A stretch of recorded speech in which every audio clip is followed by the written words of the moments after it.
Halo, selamat siang. Kembali dengan saya Alvin Lim dari LQ Indonesia Law Firm ya. Hari ini saya mau memberikan sebuah penjelasan ya dan edukasi hukum. Juga memberikan komentar dan tanggapan ya terhadap press release dari Mabes Polri Dirtipidexus kemarin ya atas ditangkapnya petinggi KSP Indosuria. Jadi ada beberapa hal yang saya mau sampaikan dalam video ini. Dan ini sangat penting, tolong disimak. Pertama, adanya berita di Kompas ini kalau dibaca di sini ya, petinggi KSP Indosuria ditangkap Bareskrim, korban jangan percaya pihak yang ingin bantu di sini ya. Saya tidak tahu berita ini benar atau tidak, tapi ini dilayangkan oleh Kompas dan mengutip perkataan dari Direktur Tipidexus Bintang 1 ya, Wisnu Hermawan. Ya, jadi ini Kompas mengatakan bahwa ini adalah perkataan dari Brigjen Jenderal Bintang 1 Mabes Polri. Ya, jadi kalau berita ini benar, berikut ini adalah tanggapan kami dari LQ. Dibilang di sini Bareskrim Polri telah menangkap dua petinggi KSP Indosuria pekan lalu. Dirtipidexus Bareskrim Brigjen Wisnu Hermawan mengimbau korban dari KSP Indosuria Cipta untuk tidak mudah terhasut pada pihak yang menawarkan bantuan terkait pengembalian uang. Sini ya, jangan sampai ada korban. Jadi ini dibilang, kalau menurut Kompas ini yang bilang adalah Jenderal Bintang 1 nih. Jadi saya nggak tahu ini benar nggak si Bintang 1 Wisnu ini bilang seperti ini ya. Dibilang bahwa jangan sampai ada korban yang dimintai uang untuk mengurus ini ke polisi. Jangan sampai orang minta uang 2 juta, 3 juta untuk mengurus kasus ini. Potongannya 20%. Ini kan menyusahkan masyarakat. Udah korban jadi korban lagi, imbau dia. Bilang di sini ya. Ia menegaskan untuk urusan ini semuanya gratis. Masyarakat tidak perlu bayar. Paragraf pertama saya bacakan itu ya. Nanti di selanjutnya saya akan bacakan paragraf selanjutnya. Saya mau mengomentari ini dulu nih. Jadi dibilang di sini Mabes bicara jangan sampai ada korban dimintai uang nih katanya 2 juta 3 juta oleh pihak-pihak lain yang mengurus dan potongan di belakang 20% di sini ya. Jadi saya ingin mengomentari terhadap Mabes Polri ini. Ya, ini Mabes Polri ini tugasnya adalah penyidikan, lidik dan sidik. Bukan tugasnya itu mengurusi instansi atau urusan dari institusi penegak hukum lain, termasuk advokat, ya. Jadi saya rasa ini kalau benar ini kata-kata Wisnu nih si Bintang 1 ini perlu sekolah. Kenapa saya bilang Bintang 1 ini perlu sekolah? Karena nggak ngerti hukum di situ. Ya, bagaimana orang nggak ngerti hukum ngurusin hukum di situ, apalagi mengurusi ranah institusi lain, ya institusi advokat. Kenapa saya bilang seperti itu? Ya, ada yang namanya undang-undang advokat, itu jelas di pasal 21 itu mengatur ya. Jadi tolong di sini kita semua bisa belajar hukum ya.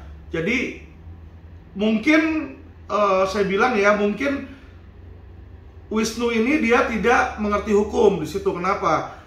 Perlu dikasih tahu dia yang tentang undang-undang advokat. Ya, jadi di dalam membantu korban, terutama pelapor di situ, ya di dalam kasus tindak pidana itu diperbolehkan oleh undang-undang. Ini ada yang namanya undang-undang advokat nih, ya. Tolong Jenderal Bintang 1 perhatikan, ya ada yang namanya undang-undang advokat di sini. Undang-Undang Nomor 18 Tahun 2003 tentang advokat di sini ya. Dibilang di sini ada pasal 21. Saya bacakan gitu ya. Mungkin Anda nggak pernah baca undang-undang gitu ya. Sekali lagi ini kalau benar Anda yang mengatakan di Kompas, kalau bukan, tolong Jenderal Bintang 1 Anda klarifikasi ya ke media nasional. Karena kalau bilang seperti ini sangat melecehkan industri advokat. Dibilang di sini bab 5 honorarium pasal 21 ayat 1. Advokat berhak menerima honorarium atas jasa hukum yang telah diberikan terhadap kliennya. Jadi undang-undang memperbolehkan advokat untuk mengenakan biaya atau honorarium kepada klien atas jasanya. 2, dibilang besarnya honorarium atas jasa hukum sebagaimana dimaksud pada ayat 1 diterapkan secara wajar berdasarkan persetujuan kedua belah pihak. Jadi bantuan hukum itu bukanlah paksaan. Ya, jadi inilah perbedaannya ya Bapak Jenderal yang terhormat Bintang 1. Perbedaannya antara institusi Polri dengan institusi advokat. Institusi Polri Anda dibiayai 100% oleh negara. Oleh negara, kalian yang nggak boleh minta sama korban. Tetapi institusi advokat sama sekali tidak dibiayai oleh negara. Jadi kami berhak untuk mengenakan biaya di situ. Tentu saja biaya ini wajar. Kalau kalian bilang di sini, ya kan, jangan sampai ada korban yang dimintai uang untuk mengurus ini ke pihak ya 2 juta atau 3 juta untuk mengurus kasus. Potongannya 20%. Ini adalah hal yang wajar, 2 juta, 3 juta ya. Saya mau bilang, tahu nggak Pak Polisi, apa untuk mengurus aset sitaan ini, apa yang harus dilakukan langkah hukumnya? Baca KUHAP. Ini di depan saya ini ada buku KUHAP. Ya, Kitab Undang Hukum Acara Pidana. Saya bacakan di sini. Jadi, buat yang nggak ngerti, ya, jadi banyak yang nggak ngerti dan bilang bahwa aset sitaan itu nggak usah diurus. Katanya nggak usah diurus. Ya, nggak usah diurus, nanti akan balik sendiri nih, akan dikembalikan. Itu tidak benar itu. Jadi aset sitaan itu harus diurus ya. Urusnya bukan di kepolisian. Urusnya bukan di kepolisian. Nih saya akan sampaikan ya mengenai satu kasus first travel. First travel itu uang sita diambil oleh negara, ya, dirampas negara. Jadi kalau tidak diurus, aset-aset first travel itu akan dirampas oleh negara di situ. Ya, ini kalau kita lihat di sini, ya, coba tolong ya. Ini detik di sini.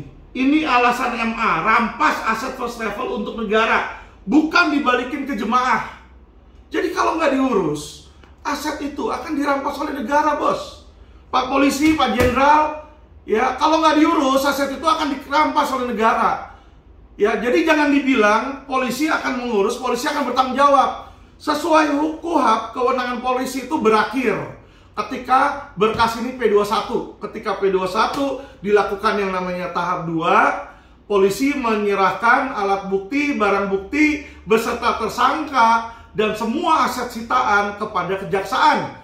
Disitulah kewenangan Polri pupus hilang, ya. Polri sudah tidak bisa lagi. Lalu siapa yang membantu para korban? Ya, yang membantu para korban ini ya nanti penasihat hukum di sini. Jadi dirampas oleh negara. Dibilang di sini hal ini terungkap dalam putusan kasasi. Ya, diketok oleh Majelis Hakim Andi Samsangandro yang saat ini adalah Wakil Ketua MA. Di sini dibilang tidak mengembalikan. Alasan pertimbangan, ya, dibilang di sini.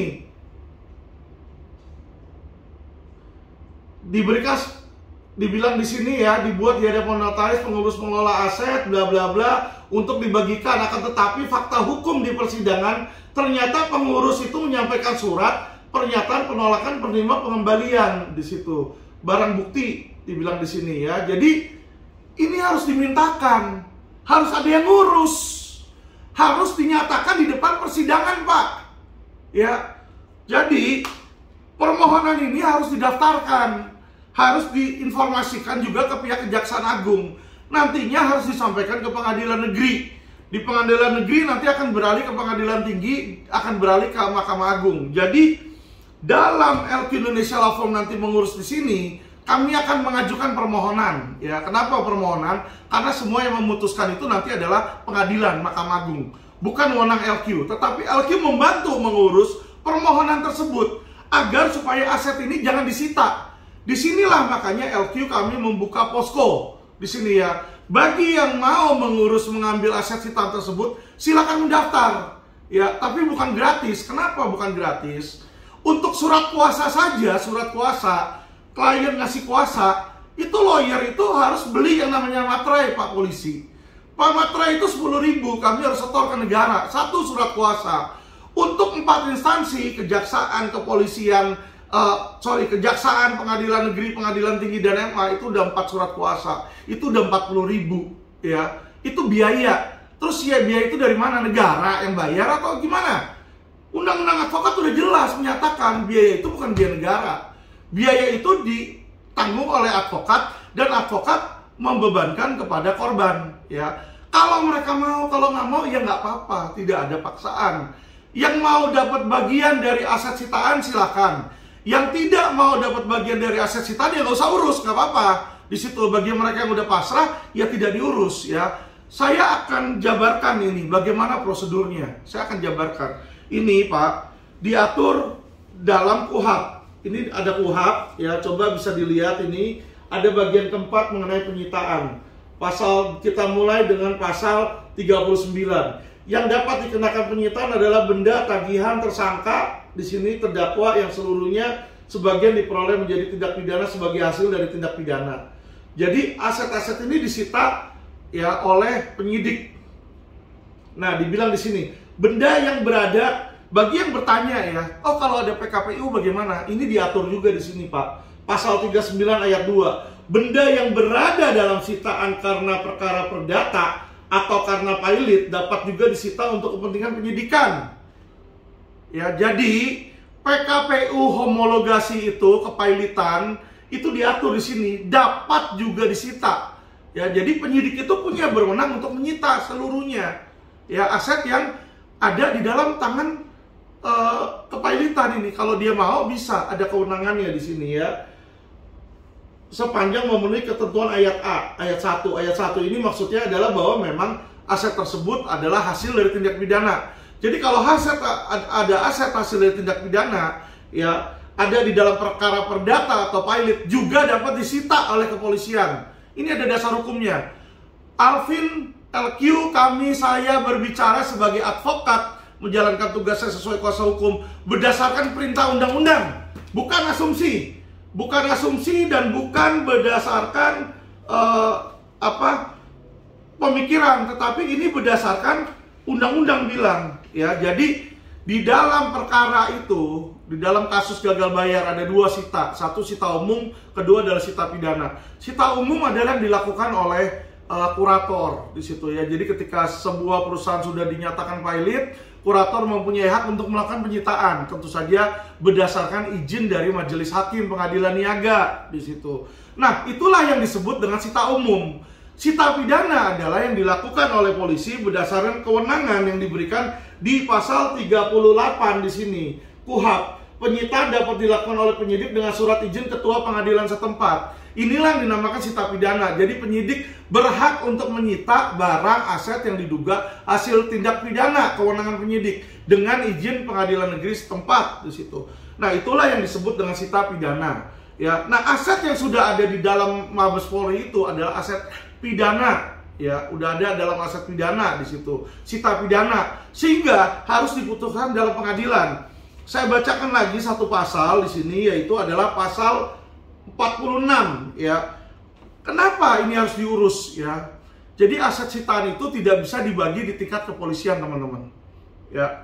Netizen yang mendengar, korban Indosuria yang mendengar video saya, ya. Jadi aset sitaan itu tidak bisa dibagi di tingkat kepolisian. Jadi bukan datang ke polisi terus bilang, "Pak polisi, tolong aset saya dibagi." Nggak bisa. Di situ ada pasalnya nih, pasal 46. Disinilah makanya kenapa LQ kita membuka posko. Kita bantu ya bagi masyarakat yang memang ingin ya mendapatkan bantuan hukum, kita berikan cas di situ ya. 2 juta sampai 3 juta tergantung nilai kerugian, dan di belakang itu 20%. 2 juta 3 juta itu menurut kami adalah hal yang wajar ya. Bagi yang mau silakan, bagi yang enggak juga tidak apa-apa. Kenapa? Kami ada biaya di situ. Itu adalah biaya administrasi. Ya, biaya administrasi. Materai saya beli, saya harus setor ke pemerintah di situ untuk menandatangani surat kuasa. Jadi surat kuasa dan materai itu ada bayaran, biaya materai yang kami harus bayar. Kertas ini kita nge-print, kertas ya, semua kertas-kertas ini kita print. Ini kertas ini beli, kita nggak ngerampok ya. Kita nggak ngerampok, kita beli. Kita juga nggak dibiayai negara. Ya, kita ke Gramedia beli di sana, ada harganya di situ untuk surat menyurat ya di 4 instansi. Terus rekanan kami datang ke kepolisian, datang ke kejaksaan nanti ngurus ke pengadilan di situ. Ada ongkos bensin, di mana bensin itu juga bayar Pak polisi, bukan gratis ya. Nah, jadi semua biaya-biaya kepengurusan itulah kami bebankan 2 juta di situ untuk kepengurusan ya. Nah, dan di belakang kalau berhasil kami minta 20% bagi yang mau. Kalau nggak mau ya nggak apa-apa di situ. Kepengurusan itu bagaimana? ya kami akan mengajukan permohonan kepada kejaksaan dulu, ya agar supaya kejaksaan itu di dalam rencana tuntutan, di dalam rentut tidak berisi untuk merampas aset tersebut dan memberikan kepada negara seperti yang terjadi dalam first travel ya. Jadi kami akan mintakan bahwa LQ ini akan mendaftarkan diri sebagai pengurus untuk mengurus dana tersebut, dana sitaan tersebut, sehingga nanti bisa dibagikan di situ ya. Jadi kami akan memintakan kepada kejaksaan, dan ini bentuknya permohonan ya, permohonan bentuknya. Nah, nanti dari kejaksaan ketika disidangkan di pengadilan, berkas-berkas itu akan kami sampaikan. Oh, LQ, kita punya klien si A, si B, si C, si D sudah memberikan kuasa, ini bukti bilietnya yang mereka belum dibayar. Sekian. Itulah nanti kami berikan ke pengadilan untuk masuk ke pengadilan sebagai input ya, bahwa uang ini bukan uang negara, bukan uang yang merugikan negara sehingga tidak layak untuk dirampas, tetapi untuk dibagikan kepada para korban di situ ya. Nah, ini melalui proses ini ada di dalam pasal 46 KUHP. Saya bacakan ini ayat 2. Apabila perkara sudah diputus, maka benda yang dikenakan penyitaan dikembalikan kepada orang atau kepada mereka yang disebut dalam putusan tersebut. Jadi teman-teman ya, biaya itu adalah untuk LQ mengurus dari kejaksaan, pengadilan negeri, terus sampai MA nanti, agar supaya nama-nama tersebut tuh tertera di dalam putusan. Jadi sehingga nanti putusannya bahwa aset yang sudah disita senilai sekian triliun, ya kan, untuk diberikan kepada para korban, misalnya yang terlampir nama siapa atau terdapat dalam lampiran sekian di situ ya, yang dimana nama para korban itu tercatat. Jadi kalau para korban tidak tercatat namanya di dalam putusan, jangan harap akan mendapatkan bagian dari uang sitaan tersebut atau benda sitaan tersebut, karena itu harus dinyatakan di dalam putusan pengadilan. Itu loh ya. Jadi yang ngurus ini bukan polisi, karena polisi itu tidak punya wewenang di pengadilan, sudah tidak punya wewenang. Yang ada nanti di situ adalah jaksa, kuasa hukum, dan majelis hakim. Itu yang ada di dalam persidangan, bukan kepolisian ya. Jadi kalau benar ini kata-kata Brigjen Wisnu ya, ini kalau menurut saya ini sudah pelecehan terhadap advokat. Karena apa urusannya dia adalah jangan percaya pihak yang ingin bantu gitu. Lah terus yang mau bantu siapa? Ya kan? Undang-undang itu bilang ada 4 aparat penegak hukum: kejaksaan, kepolisian, pengadilan, dan advokat. Jangan lupa di situ ya. Jadi tolong jangan dilecehkan profesi advokat di sini, di situ. Nah, kedua, ini kita sudah jelas ya. Jadi tentang penyitaan ini, biaya pengurusan itu adalah untuk mengurus. Dan kalau nanti sudah ada dalam putusan, itu bukan berarti sudah berakhir di situ dalam putusan. Harus ada yang namanya proses eksekusi. Jadi putusan itu harus dieksekusi sehingga aset-aset tersebut bisa dikembalikan ke masyarakat. Oke. Nah, berikutnya saya ingin mengkritik tentang Polri ya di sini ya. Polri ini saat ini kalian punya reputasi itu ada di dalam got. Ya, kenapa saya bilang dalam got? Sudah mengalami penurunan.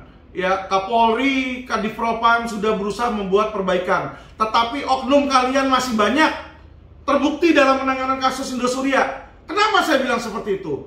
Pertama dulu, ya kan, kasus Indosuria ini sudah ditetapkan tersangka 2 tahun, baru sekarang ditahan. Ya, baru sekarang ditahan. Tapi saya lihat ada kejanggalan dalam penahanan ini. Saya bacakan ya. Ini ada berita 26 Februari. 26 Februari hari Jumat dibilang Bareskrim telah menahan sejumlah petinggi Indosuria yang dikabarkan ada 3 petinggi yang dikabarkan ditahan di Bareskrim Polri. 3 petinggi ditahan di beritanya ya. Dibilang di sini ketiga yang ditahan adalah Henry Surya, Jun Indria, Suwito Ayub. 3 orang itu ditahan. Dan ini berita dari Medcom ya. Media ini sudah mengklarifikasi ke Wisnu, ke Bintang 1 itu ya, di TV Texas. Dibilang Wisnu Hermawan tak menampik kabar tersebut Detail kasus akan disampaikan dalam konferensi pers. Nanti rilis lengkap Selasa minggu depan. Ya, jadi teman-teman lihat ya, ini Jumat dibilang 3 orang ditahan. Nah, ini berita hari Selasanya nih, tanggal 1 Maret. Ya, 4 hari kemudian. Jadi kalau diketahui itu adalah long weekend itu ya, Jumat, Sabtu, Minggu, ya kan, Jumat, Sabtu, Minggu, Senin, Selasa. Jadi Senin libur. Ya, long weekend di situ. Selasa ini press release. Dibilang di sini beritanya diralat. Bareskrim diketahui telah menangkap 2 petinggi KSP Indosuria Cipta, HS dan JI. Sementara Direktur Operasional di sini ya, Suito Ayub dibilang di sini buron. Oke. Saya menerima kabar ya, informasi yang namanya lawyer, kami punya orang-orang dalam. Kami punya orang-orang dalam penyidik juga ya di situ yang bilang bahwa Suito Ayub beserta 2 lain Jumat itu sudah ada di Mabes Polri. Sudah ditahan, ya kan? Tetapi dia tidak dimasukkan ke dalam rutan. Seharusnya orang ditahan itu dimasukin dalam rutan. Ya, alasan dalam press release-nya si Wisnu dibilang Suito Ayub itu sakit katanya. Suito Ayub sakit. Bos, ya kan, Jenderal Bintang 1. Kalau orang sakit itu tidak ditaruh di rumahnya sendiri, Pak. Tetapi dimasukkan ke dalam rumah sakit Kramat Polri, Kramat Jati, rumah sakit Polri. Itu rumah sakit ada tahanannya. Ya, itu nomor 1 tuh. Ya, yang harus dilakukan. Tapi tidak dimasukin ke dalam rutan, dimasukin ke dalam rumahnya sendiri. Nggak heran kalau orangnya bisa kabur di sini ya. Jadi kejanggalan di sini harus diinvestigasi. Masyarakat, awasi kinerja polisi. Polisi ini banyak oknum brengsek saat ini. Banyak oknum brengsek, saya bilang. Hal yang kedua, saya mau kasih tahu ya. Jadi di dalam expose kemarin itu, dia bikin seolah-olah mau bikin Mabes Polri itu yang paling hebat. Kenapa? Ditumpukin tumpukan uang. Jadi banyak korban Indosuria yang berpikir bahwa tumpukan uang itu adalah tumpukan uang hasil sitaan dari Indosuria. Bukan. Itu dari rilis sebelumnya, yaitu rilis uang palsu, ya. Dari rilis uang palsu itu di situ. Nah, beberapa hal lain lagi yang dibilang di sini. Kalau dibilang sama si Wisnu ini layanan polisi gratis, kami ini mendapat WhatsApp ya dari salah satu korban pelapor yang melaporkan sendiri ke Mabes. Namanya Ibu Erika di sini. Ibu Erika WhatsApp saya bilang di sini, "Pak Alvin, saya datang di sana, Pak. Diusir, Pak." Dia bilang gitu. Saya mau nanya, kalian di Texas ada korban di sana, mau lihat apakah benar itu orang ditahan atau bagaimana, mau mengetahui diusir. Itu pelayanan apa itu polisi ngusir masyarakat, ngusir pelapor, ya? Kalau mau hubungi Ibu Erika benar atau tidak. Ini saya ada WhatsApp-nya dari yang bersangkutan, ya. Jadi pelayanan polisi yang dibilang presisi berkeadilan, kampret, bohong itu. Saya nggak percaya itu sama sekali, karena kenyataannya tidak seperti itu. Kedua, ya, ketika lagi di press release di sini kan, waduh, gagah sekali ini di sini. Ada polisi-polisinya, ada Hendy Surya nih di sini di belakang layar. Ya, dilihat di sini di belakang layarnya ada Hendy Surya lagi pakai baju tahanan. Ini yang ditampilkan ke masyarakat. Apa kalian mau tahu apa yang terjadi behind the scene di belakang layar? Ini di belakang layar, teman-teman. Bedanya cuma dia pakai baju tahanan aja. Kalau dia nggak pakai baju tahanan, orang nggak tahu ini tahanan. Ya, ini lagi press release difoto ya oleh korban Indosuria yang datang ke sana. Difoto nih. Mana ada tahanannya, di borgol juga kagak itu, lihat nggak ini? Ini di Mabes Polri loh. Ya, yang ngelilingin Hendy Surya ini adalah orang-orang Hendy Surya nih. Bayarannya Hendy Surya, lihat lagi ngobrol berdua dekat. Ya kan, kayak orang pacaran ini. Ya toh, ini anak buahnya dia, orang-orangnya dia semua ini. Yang di sini kagak kelihatan kayak tahanan. Dan di sekitar sini menurut pemantauan pun kita lihat ada foto-fotonya ya di sini ya. Dilihat di sini ya. Ini, lihat ya sekitar-sekitarnya. Tidak ada yang dampingin, tidak ada polisi yang mendampingi. Nggak ada polisi dampingin. Ini tahanan apa ini? Jadi kalau teman-teman nanti beli nasi goreng, abang-abang nasi goreng pakai telur, kalau Hendy Surya ini punya pelayanan tahanan, nasi goreng pakai telur, pakai sosis, pakai bistik di situ ya. Ini yang terjadi. Ya, jadi jangan dibilang tahanan itu semua equality before the law. Bullshit itu, equality before the law. Kagak ada equality before the law. Ya, uang itu masih panglima teman-teman di negara ini. Uang itu masih panglima. Polisi itu ada ratusan ribu orang. Ratusan ribu orang. 4 hari orang itu dibiarkan di rumah. Ya, saya sudah bilang bertahun-tahun, 2 tahun saya masukin video. Saya bilang, Pak, tolong Pak ditahan. Nggak usah takut Pak Alvin, paspor mereka saya tahan 3-3-nya. Tidak akan kabur, kami jamin tidak akan kabur. Pak, jamin pakai apa Pak? Omongan kalian itu tidak ada harganya. Jamin pakai apa? Buktinya orangnya kabur sekarang. Buktinya ini sekarang orangnya kabur. Lah kalau orangnya kabur kayak begini, jaminan kalian ada harganya Pak? Ya, coba bayangin, lihat di sini ya. Saya bilang ya. Bagaimana orang bisa kabur di situ? Yang seharusnya Jumat itu sudah ditahan, ya weekend dibiarin dulu, sana pulang ke rumah, ya kan? Nah, saya mau kasih tahu teman-teman ya, situasi COVID kayak begini, coba kalian besuk. Saya ke Polda Metro aja, ke Mabes, mau besuk, itu nggak boleh. Dia bilang, izin dulu Pak sama penyidiknya, ini lagi COVID. Ya, alasan polisi begitu. Lawyer aja kagak bisa besuk kliennya. Ini tahanan nih, ya. Ngomong bebas aja, dia kagak ada jam besuk. Beda bos, gitu loh. Kenapa? Henry Surya, ya kan? Kenapa? Tersangka 15 triliun, ya. Mob Jenderal bintang 1, bintang 2, bintang 3, bintang Kejora, itu kalau udah ngeliat triliun, ya kan di situ tergiur di situ ya. Oknum-oknum Polri ini harus dibenahi. Polisi ini jangan isinya adalah kriminal yang terima gratifikasi. Kenapa saya tahu bisa kayak begini ya? Tolong diawasi. Bisa jadi nih, siang dia ada di tahanan, malam pulang ke rumah. Itu udah sering. Kenapa? Teman-teman, dulu saya rebutan anak, saya pernah ditahan di Polda Metro Jaya. Saya pernah ditahan. Saya kasih uang saat itu.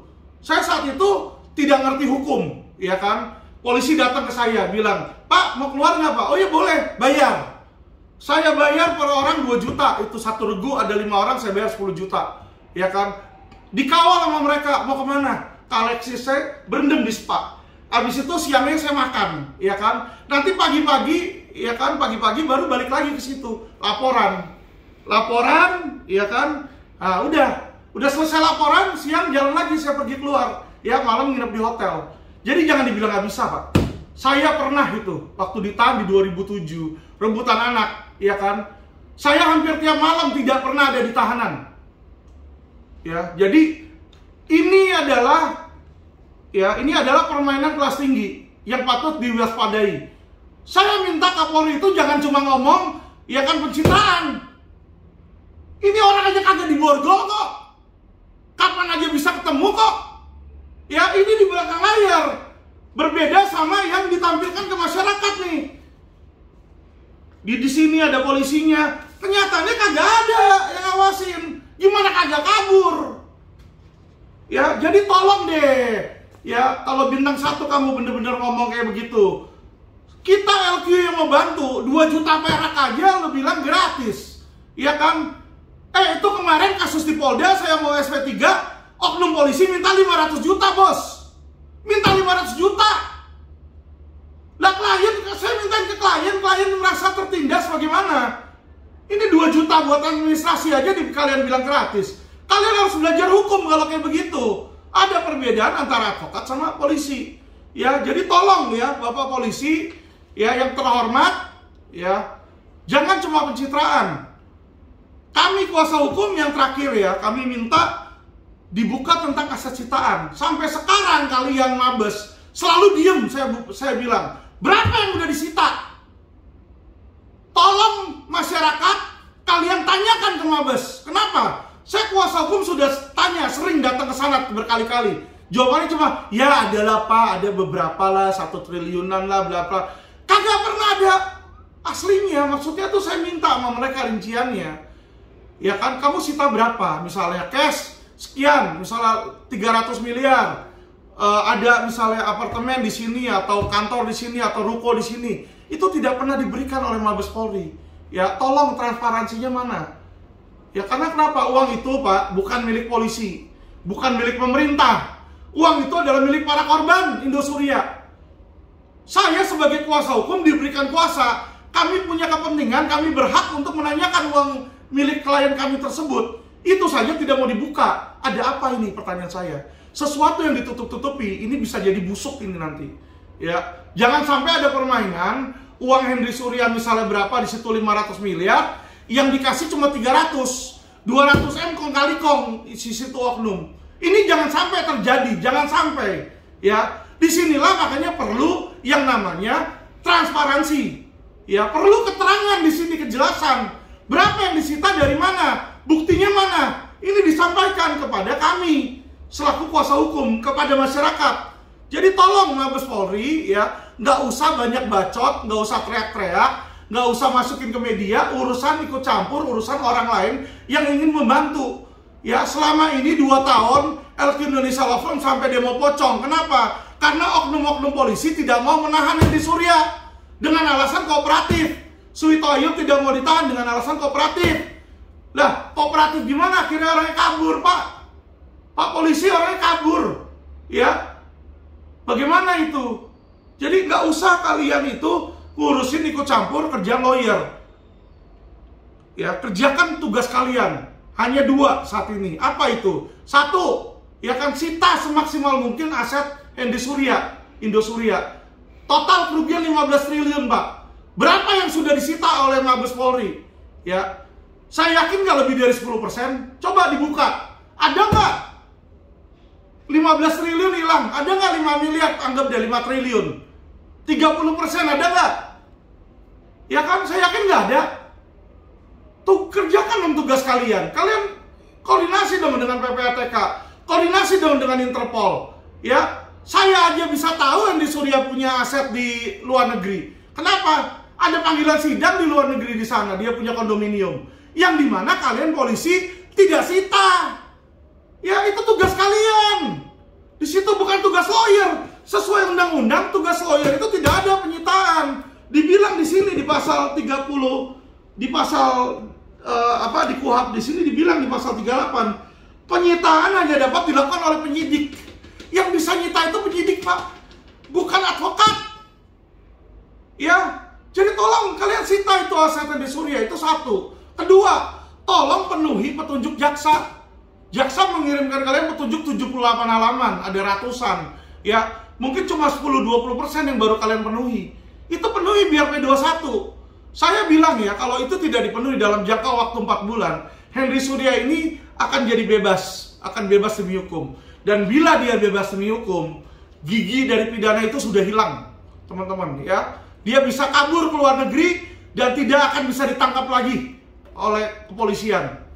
Ya, jangan sampai permainan ini yang terjadi di kepolisian. Oke, ditangkap lu 4 bulan, selama 4 bulan lu pulang aja ke rumah. Ya, siang lapor, malam lu pulang di sana. Nanti udah selesai 4 bulan, kamu BDH, bebas demi hukum, udah lu kabur.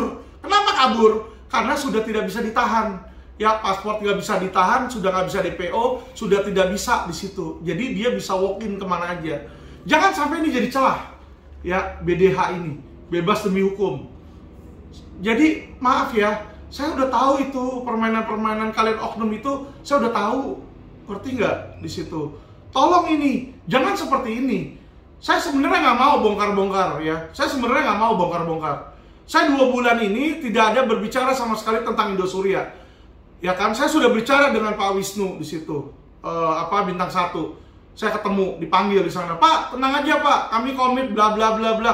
Tidak akan kabur, buktinya kabur. Ya, kami komit Pak, tolong Bapak tidak usah banyak bicara di media. Saya diminta loh oleh bintang 3, bintang 2, bintang 1 Mabes loh untuk tidak bicara di situ ya. Karena kenapa? Katanya kalau saya bicara menyudutkan Polri di situ. Padahal saya bukan menyudutkan institusi Polri. Saya mau benahi oknumnya yang di dalamnya ini yang banyak brengsek, yang merugikan, menyengsarakan masyarakat. Ini oknum-oknum ini. Ya. Ini yang saya mau berbicara di situ. Nah, selama 2 bulan saya nggak bicara, ketika ditahan saya bilang itu aset tolong dimaksimalkan. Malah kepolisian kok memberitakan hal yang seperti ini. Ya, cas 2 juta, 3 juta seperti itulah. Terus bagaimana Pak di situ ya? Yang seperti saya bilang, ngerti nggak nih pada undang-undang? Jadi tolong ya, saya minta kepada kepolisian, ya Bapak Presiden kalau memang mendengar, melihat saya punya video, ini loh bobroknya negaramu Bapak Presiden tercinta, ya. Jadi kalau dibilang jangan gigit yang benar Pak Presiden, itu sudah berulang kali. Ini sekarang kasus di Polda aja salah satu investasi bodong, ya. Pelapor ini terima bunganya ini mau dibilang sebagai bagian dari komisi, mau dijerat sebagai tersangka korban ini, ya. Jadi polisi ini banyak oknum di mana orang benar jadi salah, orang salah dibenerin sama dia. Ini contohnya nih. Tahanan ini kayak begini, ya kan? Waduh, enak banget. Kagak ada polisi yang ngawal nih, kagak ada polisi di kiri kanannya, kagak ada, ya. Ini bukan jam besuk loh. Bukan ruang tunggu besok loh. Bisa ngobrol sama orang-orang seenaknya di situ ya. Jadi tolong ya. Tolong Mabes. Sebelum banyak bicara, banyak ngomong-ngomong kosong di situ ya. Tolong benahi dan urus kerjaan Anda.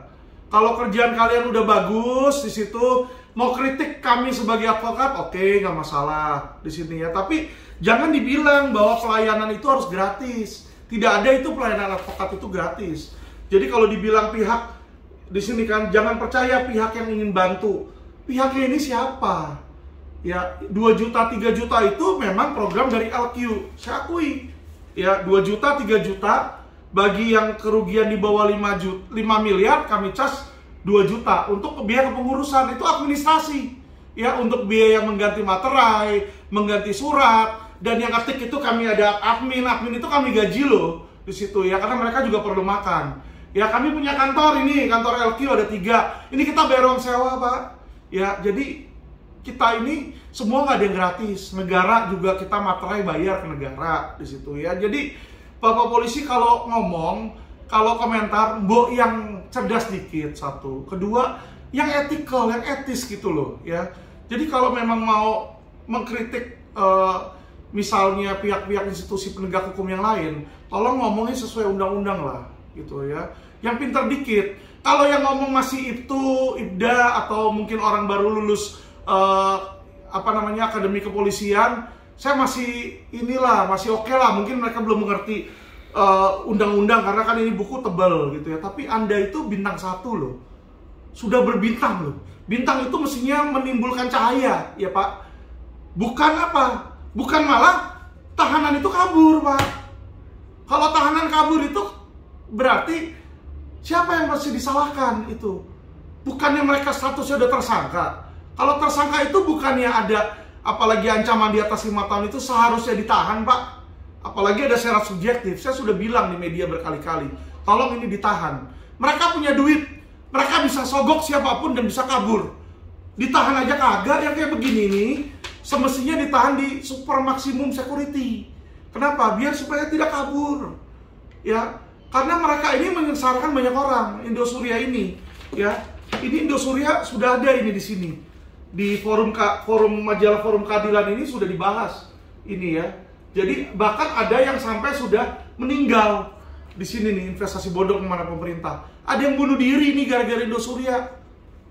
Jadi tolong ya Bapak polisi ya, tolong jangan jadi oknum. Tegakkan hukum seadil-adilnya. Ya, saya nggak takut. Ya kalian mau ngancem saya sudah banyak dapat ancaman kok. Saya mau dipenjara, mau begini. Laporan saya terhadap ITE udah banyak pencemaran nama baik. Ya kan saya nggak takut. Saya belain negara, saya belain klien saya belain masyarakat, korban tertindas, korban investasi bodong. Saya punya ribuan klien dan mereka senang dengan tindakan saya karena saya benar-benar bekerja. Ya, saya viralkan di media-media. Ini kita viralin ini di media-media ya di sini. Jadi LQ ini bukan cuma ngomongannya aja. Ini ada saya ini di sini ya, di Forum Indonesia Adil. Di situ hadir juga kepolisian, DPR, ini hadir di sini. Ya, kami kerja keras Pak. Kami kerja keras, kami ada hasilnya. Kenapa? Kami memantau kalian kinerja kepolisian. Tolong benahi Bapak polisi ya. Kasihan masyarakat. Jadi jangan sampai uang itu menjadi panglima. Jangan sampai Anda mengorbankan bintang Anda demi uang. Jangan. Di situ ya. Jadi info yang saya dengar, saya tidak tahu benar atau tidak, tetapi berimbas pada kaburnya tahanan tersebut. Kenapa? Bagaimana orang udah dibilang ditahan hari Jumat, Selasanya bisa kabur? Hebat sekali itu ya. Jadi inilah kinerja polisi teman-teman, masyarakat kalian yang menilai ya. Beginilah cara polisi menahan tahanan super yang punya uang. Beda ya sama tahanan nggak punya duit di situ ya. Oke, demikian video dari saya. Semoga bisa memberikan pencerahan kepada teman-teman, kepada masyarakat luas di sini ya, dan kepada pihak kepolisian. Tolong benahi oknum ya. Yang nggak becus pecat aja yang kayak begituan. Jangan ada mutasi-mutasi. Pindah dari satu bagian ke bagian lain. Kalau nggak becus kerjanya, apa yang terjadi di bagian lain? Sama aja ngerusak. Itu kotoran, itu sampah itu kalau oknum itu ya. Tolong pihak kepolisian jangan cuma ceramah, jangan cuma lip service. Kerjakan ya. No action talk only. Jangan seperti itu. Bekerjalah maksimal. Jadilah Polri yang presisi. Saya cinta sama polisi, tapi saya benci sama oknum. Ya kan? Saya berperang melawan para kerah kriminal putih, investasi bodong, ya kan? LQ ini kami berada di posisi depan melawan kalian. Ya, juga terhadap para oknum penegak hukum. Bukan terhadap institusinya. Jadi tolong benahi. Bapak Kapolri tolong benahi. Ya, Bapak Presiden tolong nih diawasin. Terima kasih teman-teman. Semoga video saya ini dapat memberikan edukasi dan juga menjadi kritik keras ya, kritik yang membangun bagi kepolisian. Saya mengkritik karena saya cinta sama polisi. Saya malu, jujur. Kalau orang-orang di Amerika, saya banyak teman-teman Amerika nanya sama saya, itu setahu saya polisi di Indonesia korupsi. Oh iya benar Pak, memang banyak Pak. Saya kemarin juga belum lama diberhentiin polisi. Ya kan, banyak yang ngumpet-ngumpet di bawah pohon, tiba-tiba berhentiin, nilang gitu kan. Ya, sorry ya gitu loh. Dikasih 50.000, dikasih 100.000, ya udah salam damai. Jadi harga diri Bayangkara itu senilai 50.000 perak, 100.000 perak.